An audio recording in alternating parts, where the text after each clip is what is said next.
Friends வணக்கம். நான் தான் உங்கள் விஜயா. நாம் தமிழ் மொழி வரலாறு சக்திவேல் ஐயாவுடைய புத்தகம் தான் பார்த்துக்கிட்டு இருக்கோம். வரிக்கு வரி வாசித்து எடுக்கப்பட்ட வினா விடைகள் தான் ஃப்ரெண்ட்ஸ் இது. ஸோ நீங்கள் நம்ம சேனலை ஃபஸ்ட் டைம் பார்க்குறீங்க அப்படின்னா மறக்காமல் சப்ஸ்கிரைப் பண்ணிவிட்டு பாருங்கள். பக்கத்தில் இருக்கக்கூடிய பெல் ஐக்கானை டச் பண்ணி ஆளுன்னு கொடுத்துக்கோங்க. அப்போ தான் நான் போடுற வீடியோஸ் எல்லாமே உங்களுக்கு உடனுக்குடனே நோட்டிஃபிகேஷனாக வரும். சரிங்களா? நம்ம தமிழ் மொழி வரலாறு, அதாவது யூனிட் 1க்கு தேவையான மூல நூல்கள் எல்லாமே நம்ம அடுத்தடுத்து பார்க்க போகிறோம். சரிங்களா? அதனால தான் சொன்னேன். வாங்க வீடியோக்குள்ளே போகலாம். இன்றைக்கி பாடம் 9 சோழர் கால தமிழ் பார்க்க போகிறோம். சரிங்களா? அதில் பாருங்கள், சில முக்கிய குறிப்புகள் அந்த காலத்தை பற்றி இருந்தது. என்னென்ன அப்படின்னா, கம்பராமாயணம், சீவக சிந்தாமணி போன்ற மாபெரும் காப்பியங்கள் தோன்றிய காலம்தான் சோழர் காலம். இந்த காலத்தில் தோன்றிய இலக்கியங்கள் தமிழ் மொழியின் பொற்கால இலக்கியங்களாக கருதப்படுது. தமிழ் இலக்கிய வரலாற்றில் மிக ஏராளமான இலக்கியங்கள் தோன்றிய காலமும் இதுதான் அப்படின்னு சொல்லியிருக்காங்க. இக்காலத்தில் வீரசோழியம், நேமிநாதம், நன்னூல் போன்ற இலக்கண நூல்களும் தோன்றியிருக்கு. அப்போ பொற்காலம் எதுதான்? சோழர் காலம்தான். சரிங்களா? ஃபஸ்ட் கொஸ்டின் பாருங்கள். 13ஆம் நூற்றாண்டில் வாழ்ந்த பவணந்தியார் நன்னூலில் டேஸ் என்ற இயலில் வடமொழிக்குரிய தமிழ் ஒலிகளை வரையறைப்படுத்தியுள்ளார் அப்படின்னா பதவியல். சரிங்களா? வடமொழிக்குரிய தமிழ் ஒலிகளை எந்த இயலில் வரையறைப்படுத்தியிருக்கிறாரு? யார்? பவணந்தியார். எந்த நூலில்? நன்னூலில். எந்த நூற்றாண்டில்? 13ஆம் நூற்றாண்டில். சரிங்களா? ஒரு கொஸ்டின் படிக்கும்போதே அந்த கொஸ்டினில் இருக்கக்கூடிய சொற்களையும் நம்ம கூர்ந்து கவனிக்கணும். ஏன்னா அதுவே மாற்றி வினாவாக அமைகிறதுக்கு வாய்ப்பு இருக்குது. சரிங்களா? அதனால தான் வினாவில் இருக்கக்கூடிய ஒவ்வொரு சொற்களுக்குமே நம்ம முக்கியத்துவம் கொடுத்து நம்ம படிக்கணும். சரிங்களா? 13ஆம் நூற்றாண்டில் வாழ்ந்த பவணந்தியார். இப்போ பவணந்தியாருக்கு வயசு 13ன்னு வச்சுக்கோங்க. நன்னூல் ஆசிரியர் அவர் தான்னு தெரியும். சொற்கள் அப்படிங்கிறதுனால என்னது? பதம்னா சொல்லுன்னு இன்னொரு அர்த்தம் இருக்குது. அப்போ பதவியல். சரிங்களா? இதெல்லாம் ஞாபகம் வச்சுக்கோங்க. பவணந்தியாருக்கு எத்தனை வயசு? 13 வயசு. அப்போ 13ஆம் நூற்றாண்டில் வாழ்ந்தவர் தான் பவணந்தியார் அப்படிங்கிறது நம்ம நினைவுக்கு வந்துடும். ஓகேவா? நெக்ஸ்ட் கொஸ்டின் போகலாம் பாருங்கள். நெக்ஸ்ட் கொஸ்டினுக்கு முன்னாடி இந்த பேஜஸ் எல்லாம் பார்க்கணும் அப்படின்ற மாதிரி குறிப்பிட்டு வச்சுருக்கேன். இதுக்கு அடுத்த பக்கங்களில் வரும். ஸோ நம்ம பார்ப்போம். சரிங்களா? பாருங்கள். தொல்காப்பியம் ஆயுதத்தை டேஸ் என்கிறது, ஆனால் வீரசோழியம் டேஸாக கருதுகிறது. தொல்காப்பியம் ஆயுத எழுத்தை சார்பெழுத்தாக தான் சொல்லியிருக்கு. சரிங்களா? ஆனால் வீரசோழியம் எப்படி சொல்லியிருக்கு? ஆயுத எழுத்தை தனி ஒளியாக சொல்லியிருக்கு. சரிங்களா? இதுவே 2 வினா தனித்தனியாக கூட கேட்கலாம். கூற்று அடிப்படையில் கேட்கும்போது கூட இந்த வரிகள் வரலாம். சரிங்களா? தொல்காப்பியர் ஆயுதத்தை எப்படி சொல்கிறாரு? சார்பெழுத்துங்கிறாரு. வீரசோழியத்தில் எப்படி சொல்லியிருக்காங்க? அதை ஒரு தனி ஒளியாக சொல்லியிருக்காங்க. அடுத்து ஒரு நூற்பா தான் இருக்குது பாருங்கள். ச ஞ ய முன் ஆ ஐயாம் ஆதி இடை என்பதை கூறியவர் யார் அப்படின்னா நேமிநாதர். சரிங்களா? இதுக்குரிய விளக்கங்கள்லாம் நான் பக்கங்களில் கொடுத்துருக்கேன். அடுத்து பாருங்கள். அங்கை மங்கை என்ற சொற்களில் இரட்டித்த இடையென்ன மூக்கொலிகளாக, அதாவது லாங் பேலட்டல் நேசல் டேஸ் என்ற இலக்கியத்தில் வருகின்றன. எதில் வருது அப்படின்னா சிலப்பதிகாரத்தில் வருது. சரிங்களா? அங்கை மங்கை இந்த சொற்களில் இந்த சொற்கள் என்ன சொற்கள்னு சொல்கிறாங்க அதையும் கவனிச்சுக்கோங்க. இரட்டித்த இடையென்ன மூக்கொலி. இதுக்கு ஆங்கில பதம் என்னது? Long palatal nasal. சரிங்களா? இது எல்லாமே ஒவ்வொன்றுமே முக்கியம். அடுத்து ஒரு 2 பேஜஸ் பார்க்கணுன்னு குறிச்சிருக்கேன். 176லேருந்து 182. நாட்ட 2 பேஜ் நிறையவே. சரிங்களா? இப்போ புத்தக பக்கங்களுக்குள்ளே போயிடலாம். பாருங்கள். இதில் அவ்வளோவா இல்லை. திவ்யபானம்ன்ற ஒன்றை மட்டும்தான் நான் குறித்து வச்சேன். பாருங்கள். திவ்யபானம் போன்ற வடமொழி சொற்களை ஒட்டக்கூத்தர் பாடல்களில் காண்கிறோம். சரிங்களா? வடமொழி சொற்களை ஒட்டக்கூத்தர் என்ன செஞ்சுருக்கிறாரு பாருங்கள். அதுக்கு முந்தைய வரிகளை ஒட்டக்கூத்தர் வடமொழி சொற்களை தமிழ் ஒலிப்படுத்தாமல் அப்படியே வழங்கியிருக்கார். சரிங்களா? வடமொழி சொற்களை தமிழ் படுத்தாமல் அப்படியே வழங்கினவர் யார்? ஒட்டக்கூத்தர். அதுக்கு எடுத்துக்காட்டு தான் திவ்யபானம் அப்படின்ற சொல்லை வந்து கொடுத்துருக்குறாங்க. சரிங்களா? அடுத்து 13ஆம் நூற்றாண்டில் வாழ்ந்த இது வந்து நம்ம வினாவாக அமைச்சிட்டோம். சரிங்களா? மற்றது எல்லாமே வந்து சும்மா ஒரு தடவை நீங்கள் வாசிச்சிங்க அப்படின்னாலே போதும். அடுத்து பாருங்கள், டிஸ்ட்ரிபியூஷன் ஆஃப் ஃபோனம்ஸ், அதாவது வருமுறை. மொழி முதல் எழுத்துக்கள் வந்து எந்தெந்த இலக்கண நூல்களில் எப்படி அமைஞ்சிருக்கு அப்படின்னு அட்டவணைப்படுத்தி கொடுத்துருக்குறாங்க. தொல்காப்பியத்தில் வந்து எல்லா உயிர்களுமே வரும் மொழி முதல்ல. அதே மாதிரி தான் நன்னூல்லையும் வீரசோழியத்துலேயும். அடுத்து கேத்த ந ப ம இவை வந்து எல்லா உயிர்களோடையும் வருது. சகரம் அ ஐ ஔ தவிர ஏனையவற்றுடனும் வருது.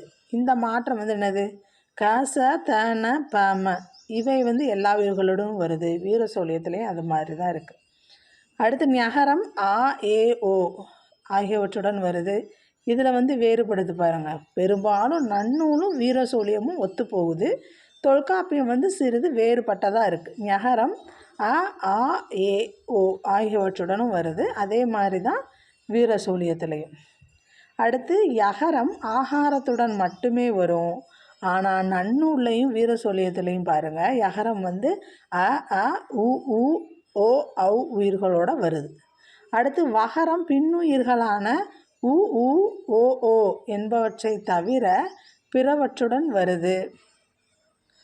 ஆனால் நன்னூல்லையும் வீரசோழியத்துலேயும் வகரம் பின்னுயிர்களான உ உ ஓ ஓ என்பவற்றை தவிர பிறவற்றுடனும் வருது. சரிங்களா? இதே மாதிரி தான் வீரசோழியத்துலேயும் இருக்குது. அடுத்து மொழி இறுதிகள் பற்றி கொடுத்துருக்குறாங்க பாருங்கள். இதில் வந்து தொல்காப்பியமும் நன்னூலும் கொஞ்சம் ஒத்து போகிற மாதிரி இருக்குது பாருங்கள். எல்லா உயிரும் வருது. ஆனால் வீரசோழியத்தில் வந்து ஏ ஓ என்ற உயிர்களை தவிர எல்லா உயிர்களும் வருது. ம ஞ ந ந ந ய ர ல வ ல ல இதே மாதிரி தான் நன்னூல்லையும். ஆனால் வீரசோழியத்துலேயும் மட்டும் சில எழுத்துக்கள் வந்து இல்லாமல் இருக்குது. சரிங்களா? இதுக்கப்புறம் வந்து பாருங்கள், வீரசோழியம் வந்து ஏஓ என்ற உயிர்களை தவிர, அதாவது நம்ம அந்த அட்டவணையில் பார்த்தோம் இல்லையா, அதை தான் இங்கே விரித்து கொடுத்துருக்குறாங்க, வேறு ஒன்றும் இல்லை. இந்த கொஸ்டின் நம்ம பார்த்துட்டோம். தொல்காப்பியம் வந்து ஆயுதத்தை வந்து சார்பெழுத்துன்னு சொல்லுது, வீரசோழியம் வந்து அதை தனி ஒளியனாக சொல்லுது அப்படின்னு பார்த்துட்டோம். இதை வந்து நீங்கள் ஜஸ்ட்டு ஒரு தடவை ரீட் பண்ணிக்கோங்க. சரிங்களா? அதாவது இங்கே பாருங்கள், நேமிநாதருடைய நூற்பாவுன்னு நான் அவங்கக்கிட்ட சொன்னேன் பார்த்தீங்களா, அதுக்கான விளக்கம் பாருங்கள். அகரம் வந்து ஐகாரமாகவும் ஐகாரம் அகரமாகவும் மாறியுள்ளன. இந்த மாற்றத்தை சொன்னது யார் அப்படின்னா நேமிநாதர். இதுதான் அந்த நூற்பாவுடைய விளக்கம். அடுத்து பாருங்கள், இது எல்லாமே அதுக்குரிய விளக்கம் தான். அப்புறம் எடுத்துக்காட்டு கொடுத்துருக்காங்க, அதையும் பார்த்துக்கோங்க. அடுத்து அகரம் வந்து இகரமாதலுக்கான எடுத்துக்காட்டு, அகரம் உகரமாதலுக்கு எடுத்துக்காட்டு. இது ரொம்ப முக்கியம் இல்லைன்றதுனால நான் இதை வந்து வினாவாக வந்து அமைக்கலை. ஸோ ஜஸ்ட் பார்த்துக்கோங்க. உகரம் வந்து இகரமாதல், யகரம் வந்து இகரமாதல், அதுக்கான எடுத்துக்காட்டு. உயிர் மாற்றங்கள் உயிர் மாற்றங்களாக தான் இருக்கும். அதில் வந்து பிரிண்டிங் மிஸ்டேக்காக இருக்குது. சரிங்களா? அடுத்து உகரமாதல், இந்த மாற்றங்களுக்கான எடுத்துக்காட்டுகளை ஜஸ்ட் ஒன்று நாள் பார்த்துக்கோங்க. அடுத்து இடையெண்ண சாயல் பெறுவதை பற்றி கொடுத்துருக்குறாங்க. இதெல்லாம் அவ்வளோவா இம்பார்ட்டன்ட் கிடையாது. ஆனாலும் நீங்கள் எந்த ஒரு பக்கத்தையுமே விட்டுறக்கூடாது அப்படின்றதுக்காக தான் உங்களுக்கு இது ஜஸ்ட்டு ஒரு கிளான்ஸுக்காகவாவது வேணும் உங்களுக்கு இந்த பேஜஸ்லாம் அப்படின்றதுக்காக தான் நான் உங்களுக்கு இதெல்லாம் கொடுத்துருக்கேன். சரிங்களா? அத்தை ஐத்தை அந்த மாற்றங்கள், இந்நிலம் இங்கிலம், அடுத்து எகர முடிவு பற்றி சொல்லியிருக்காங்க. இதெல்லாமே நம்ம ஏற்கனவே பார்த்தது தான், அரசன்னு. அடுத்து மொழி முதல் இகரத்துடன் யகரம் வர்றது. இதெல்லாம் ஜஸ்ட் நீங்கள் ஒன் டைம் ரீட் பண்ணிக்கோங்க. உங்களுக்கு முக்கியமாக தெரிஞ்சிச்சு அப்படின்னா குறிப்பெடுத்துக்கோங்க. சரிங்களா?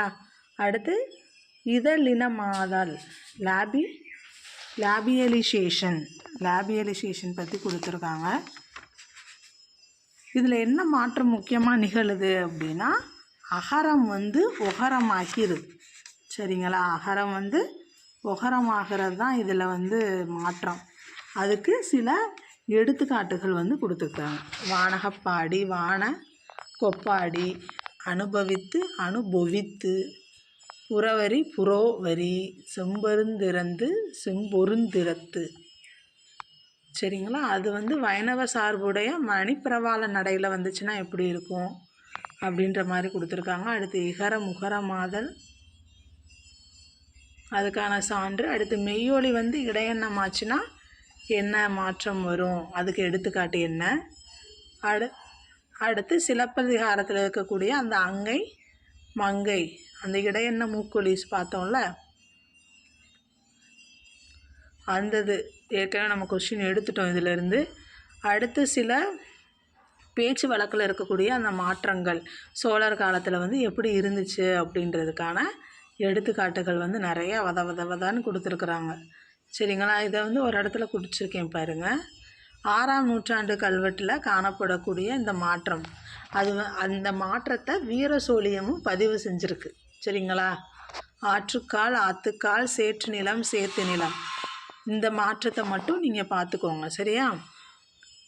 அடுத்து போப் அவர்கள் வந்து 18ஆம் நூற்றாண்டில் சென்னை வழக்கில் வந்து இந்த மாதிரி, இது வந்து ரொம்ப முக்கியம்லாம் கிடையாது, ஜஸ்ட் அவர் பேர் இருந்ததுனால நான் அண்டர்லைன் பண்ணியிருக்கேன். சரிங்களா?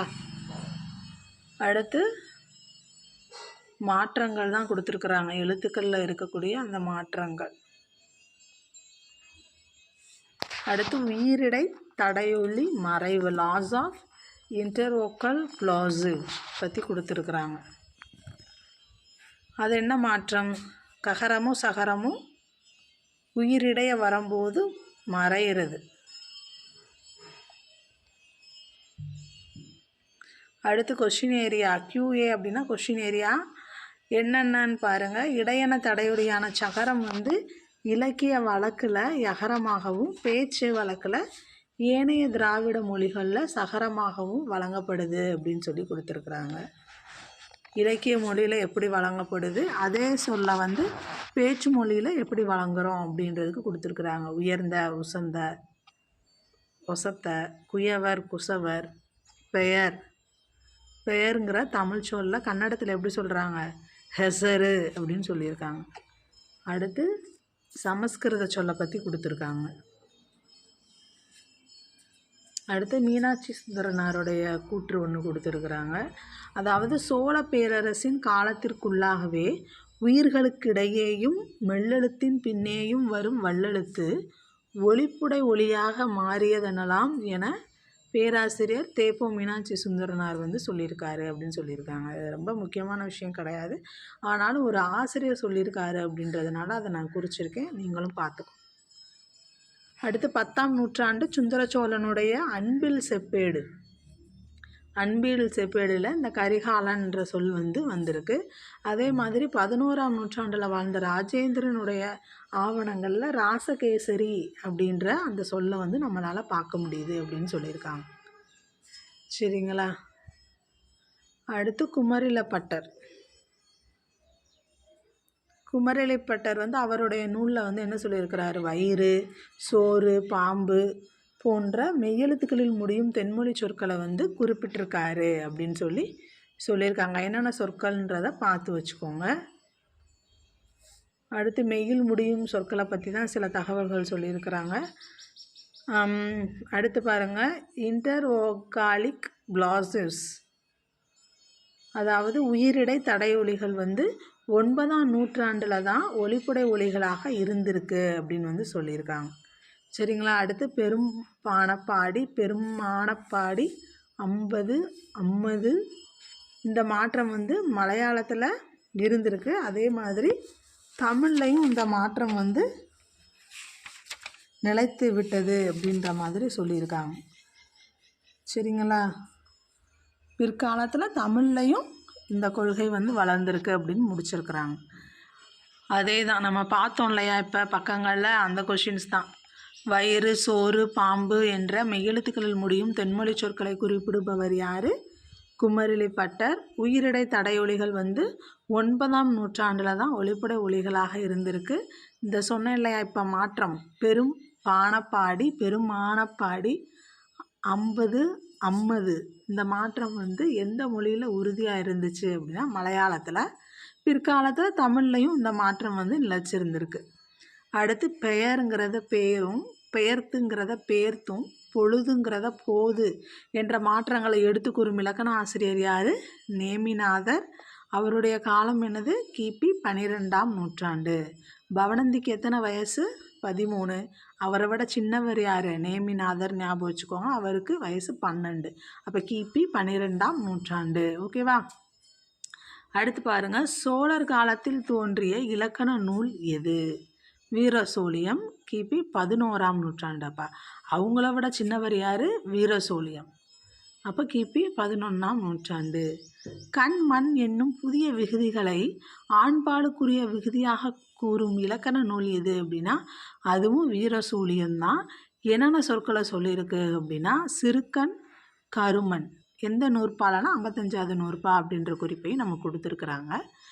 வீரசோழியம் பெண்பாலுக்குரிய விகுதிகளாக எவற்றை கூறுகின்றது? மீ, சி, ஆட்டி, ஆத்தி. இதுக்கெல்லாம் எடுத்துக்காட்டும் அதிலே கொடுத்துருக்காங்க பாருங்கள். சிறுமி, ஆய்ச்சி, வெள்ளாட்டி, வண்ணாத்தி. சரிங்களா? அடுத்து பாருங்கள், மீசி போன்ற பெண்பால் விகுதிகள் எந்த 2 இலக்கியங்களில் காணப்படுது அப்படின்னா சிலப்பதிகாரத்திலையும் கலித்தொகையிலையும் காணப்படுது. சரிங்களா? அடுத்து பாருங்கள், இயக்கு வினை விகுதிகளாக காணப்படுபவை பி, வி. இந்த 2 எழுத்து தான். சரிங்களா? காண்பி, செய்வி. இவை வந்து சங்க மருவிய காலத்திலே காணப்பட்டாலும் சோழர் கால தமிழில் தான் அதிகம் பயின்று வந்திருக்கு அப்படின்னு வந்து இதை சொல்லியிருக்காங்க. அடுத்து பாருங்கள், இருதினை ஐம்பாலுக்கும் உரியதாக உண்டு என்ற உடன்பாட்டு சொல்லையும் அன்று, அல்ல என்ற எதிர்மறை சொற்களையும் புதிதாக கூறியவர் யார் அப்படின்னா நேமிநாதர். சரிங்களா? புதிதாக கூறியவர் யார்? நேமிநாதர். அடுத்த பக்கம் 189ல் எதிர்மறை வினை பார்க்கணுன்னு சொல்லியிருக்கேன். வினைமுற்று விகுதிகளில் தன்மை ஒருமை விதியாக டேஸ் டேஸும் விகுதியையும் வீரசோழியனார் குறிப்பிடுகின்றார். எந்தெந்த விகுதிகளை? அன் அப்படிங்கிற விகுதியையும் ஓம் அப்படின்ற விகுதியையும் என்ன செய்யணும்? தன்மை ஒருமை விதியாக குறிப்பிடணும் அப்படின்னு சொல்லி குறிப்பிட்டிருக்காங்க. சரிங்களா?